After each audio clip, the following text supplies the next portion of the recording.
Now, I know I'm going to lose some customers. There is no question in my mind that I'm going to lose some. What's up, YouTube family? Gerald Greenlee here with Clean and Green Lawn Service in beautiful South GA. Got my coffee with me, man. Yes, that's a Milwaukee tape measure. I have regressed. I don't know if my Fat Max is in here or not. I think Fat Max is in the other trucks. It's what happens when you got all these different vehicles, man. Have stuff all over the place. Anyway, got the trailer behind me. Going to dump the load of stuff from where Z-Man and I did the bank the other day. Got to get this trailer cleaned off because Friday we need both trailers. We go cut to college. We use both trailers, so all three mowers. Tell you what, man, kind of wish I had a 20-foot trailer. The only problem with that is I'd probably get into DOT trouble. If I had three mowers on a 20-foot trailer, probably have trouble out of DOT. Probably overweight for DOT now. Matter of fact, we're gonna find out. Because when I go weigh out up here today, all I got to do is add the weight of those of the Super Z and the X1, and I'll see what our gross vehicle weight is. Y'all don't tell nobody.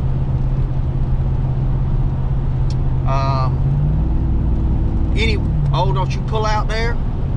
Woo! That could have been some real-time, real bad action. They didn't look like they were gonna stop. Anyway, got to go up here and get this dumped. Hey, while I'm riding, this is what I want to talk about. I talked about growth a little bit, I think, in the last video. You know, that I put on 10 pounds, but what I really meant by growth was, you know, making wiser decisions. You know, when you start in business,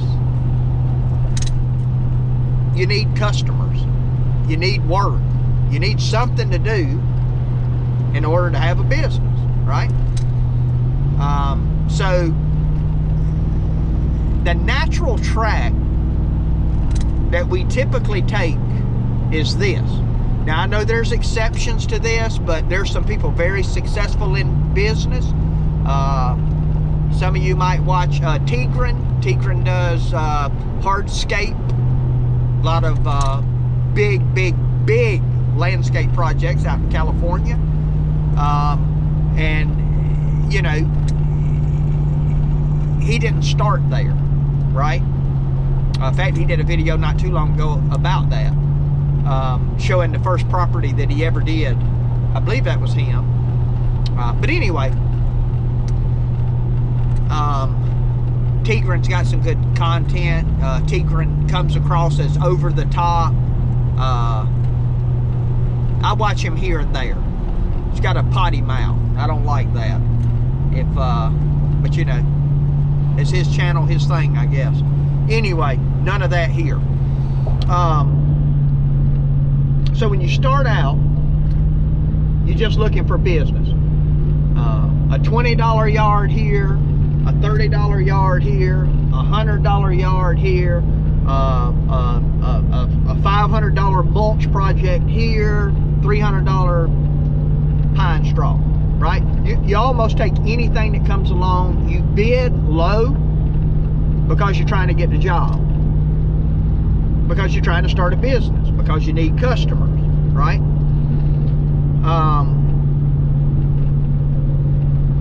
So that's natural. Not knocking anybody for doing that. I did that myself. There's no way now. There's no way.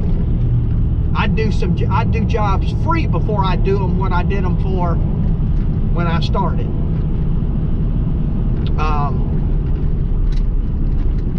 And this applies to anything. I mean, hey, if you're building a deck or whatever you're doing,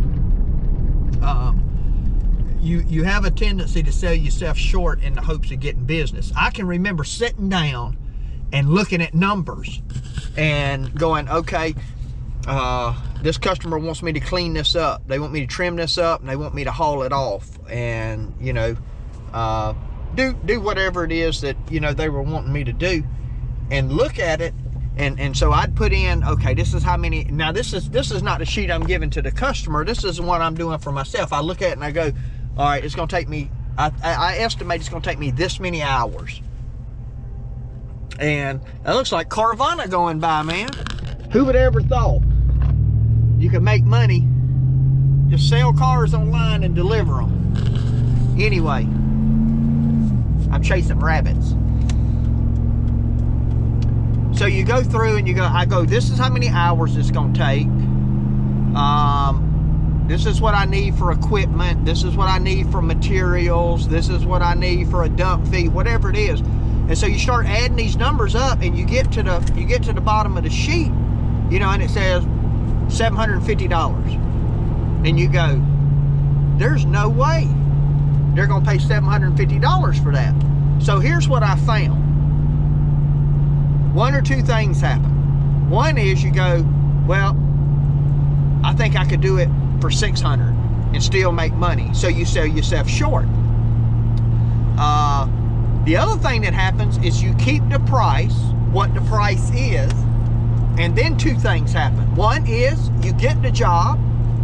I've had customers where I was thinking, I remember one of the first big jobs I did in lawn care, landscape. Now y'all gonna laugh at this, but the first big job I did for me was about $1,100.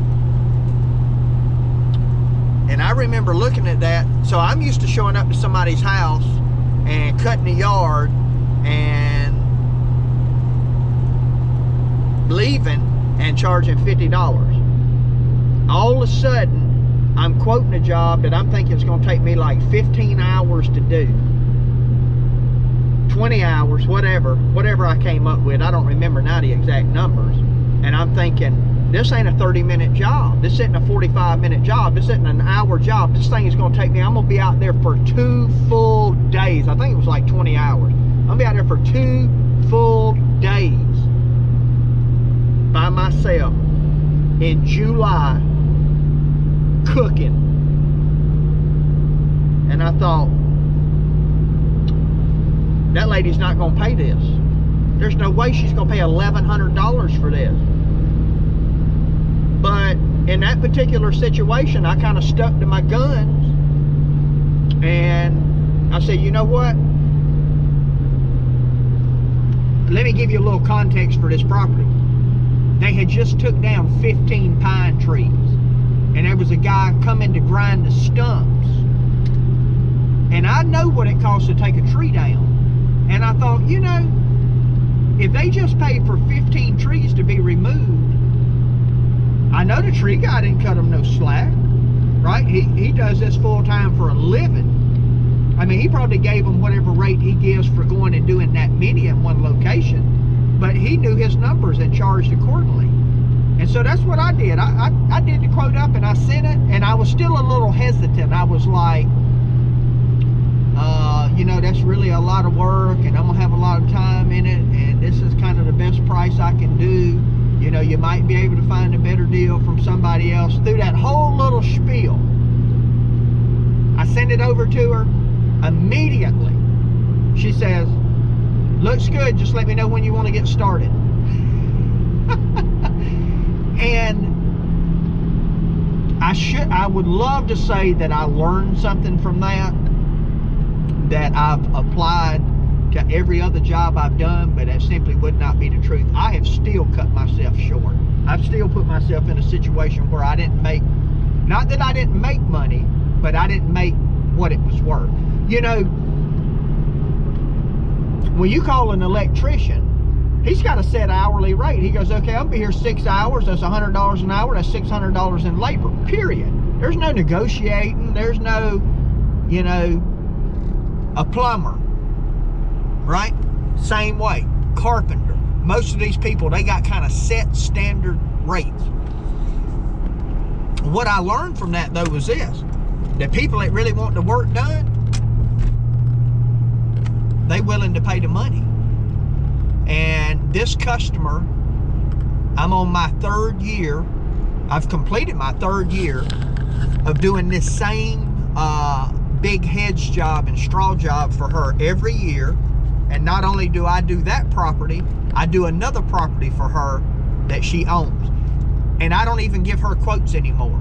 She'll send me a message. She say, hey, I need you to put, and she's got 2 addresses, and that's all she says. I need you to put blank, blank address on the schedule. This is what I want done. I go, I do it, and I bill her. That's it. There's no, I do it for $250, $500, $700, $1,500. She doesn't care. She just knows what she wants done. And this particular customer, I remember one time, you know, I did a job for her and I gave her a price, and you know, I hit my man-hour rate on it. I thought it was a fair price. And she looked at it when I gave her the bill. She said, "You sure that's enough?" I said, "No, hold on, I forgot about something that was $100. No, I'm kidding. I didn't do that, but I was like, "Yes, ma'am, that's my price there, you know." And she said, "Okay, just making sure, you know." So I'm saying all that to say this. I know I got a long way of saying things, but I am a preacher, you know. Get paid to talk. I get paid a lot more to talk at church than I do on YouTube, though. I said all that to say this, and this is really the way I'm on, this is the way I'm doing the business this year. I've been in the process of contacting customers, letting them know what their rate's going to be for the new year. And some of those properties I have went up on significantly. I'm talking 25%. And I just told them, you know, this is what the new rates are. Now, I know I'm going to lose some customers. There is no question in my mind that I'm going to lose some. And I hate that. I do. I'm not making this video to be condescending towards any of my customers. I got some great customers. I love them. I'm thankful for them. They've taken us, you know, to where we are in the business now. I am grateful for them. But some of them are not going to pay what the job is worth. That's just a simple fact of the matter. Some of them are not going to pay what the job is worth to me. Now, they can find somebody else to do it that's in that startup mode like I was, and going, man, I'll do anything. Throw me a chicken bone. It ain't got to have no meat on it, right? Man, I'll suck on the bone. Just give me something, right? There are going to be some people like that. And that's fine. That's what keeps things going. But you have to come to a point in business. This is my opinion. You have to come to a point in business where you have the right customers, you know, for what you do, and you have your prices done up in such a way that you're going to be profitable on every property. So let's think about this. And this is what got me thinking this way. And I know some of you, some guys that are in business, you're years ahead of me. And right now you're thinking, what an idiot. That's okay. I learned the hard way. I'm like I've been to Missouri. I never lived there, but I am a show me kind of guy. I got to learn on my own, you know. And when I started doing this, I didn't ask a bunch of people, hey, what you charge for this? What you charge for that? I just jumped in there and did it on my own, you know. Now, that's not to say YouTube and some of the people out there in the industry haven't helped me, but a lot of stuff I just decided to learn on my own. And there's a couple reasons for that. One is every market's different. You know, if I ask somebody that's in a different area, particularly with a very different economic area, you know, what they, if they're in a high-end area, the prices they give me, people gonna pull a gun on me when I give them the estimate, you know, think I'm trying to rob them. And if I were to get somebody that's in a lower income area than what I'm in, you know, again, it's going to be different. So that's why you don't go that route. But what I've come, the conclusion I've come to is this: I would rather have, I got about 40 properties now. I would rather have 20 properties that pay me what I need to make. Now, again, we're talking about being reasonable. I'm not trying to become a millionaire. I'm a multi-$100-aire, whatever. So, I want customers that's going to pay me what I consider to be a fair wage for the service that I offer. And you really have to think about it like that, because let's say you got 40 customers, and let's say 15 of them you're only making a 10% profit, and the other 25 of them, I need Z-Man here to help me with his math. The other 25 of them, you make 25% profit. You're wasting your time on 15 of those properties because you're just not making the money you need to make. Now, this is not about, and I'm not including people that you helping out, or maybe elderly people or people in a bad situation and stuff like that. Look, I do jobs where I don't even make no money, but that's a decision that I make.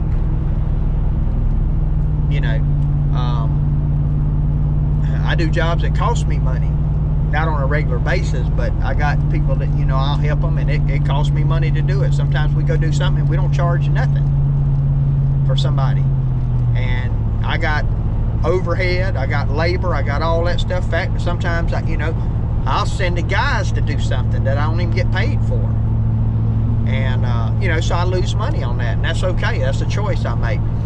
But when you think about your ideal customer and the direction of your business, that's something just stop and consider, especially if you're just starting out.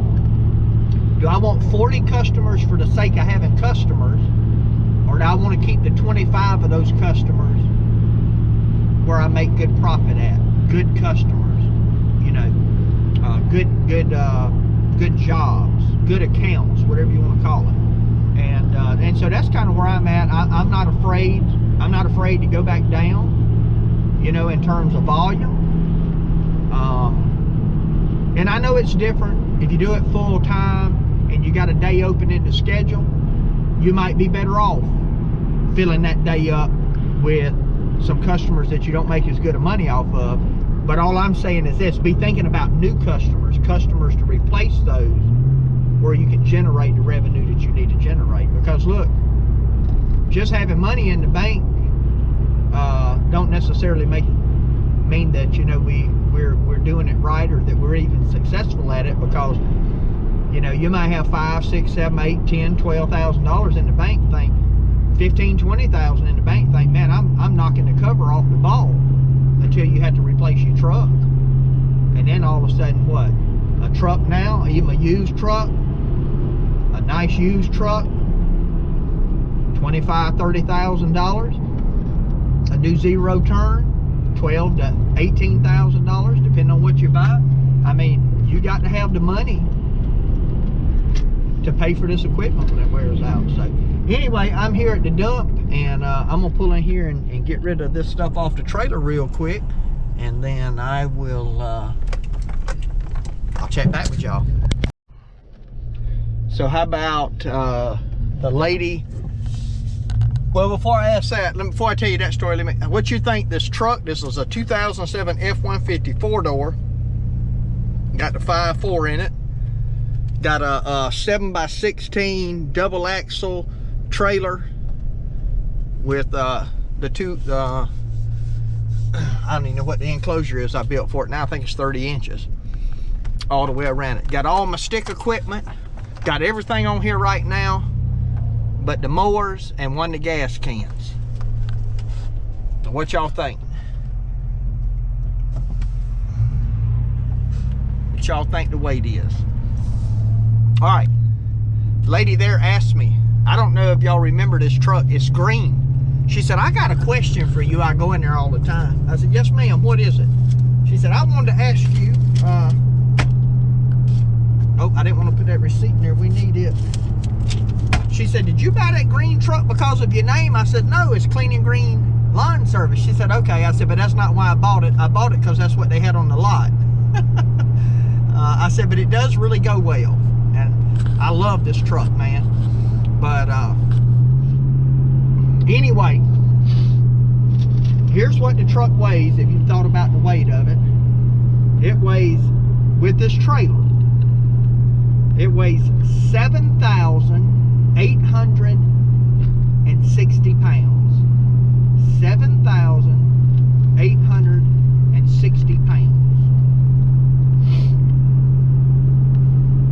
That's with me in the truck. But you got to count that for your gross vehicle weight. Passengers plus everything else.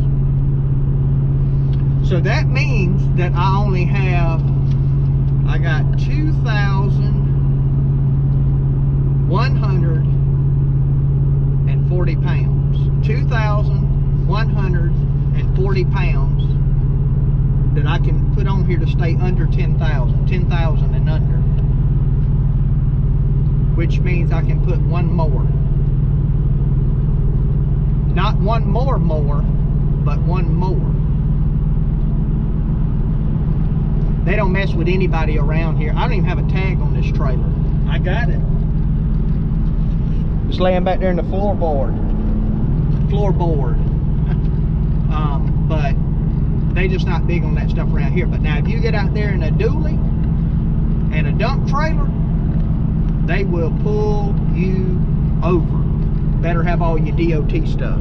So I would be about 500 pounds over, probably 500 to 700 pounds over on gross vehicle weight. From what I understand, it's 10,000 or under. So I will not be able to plead ignorance if I get, if I ever have any trouble with it, because as I understand it, that's what the weight is.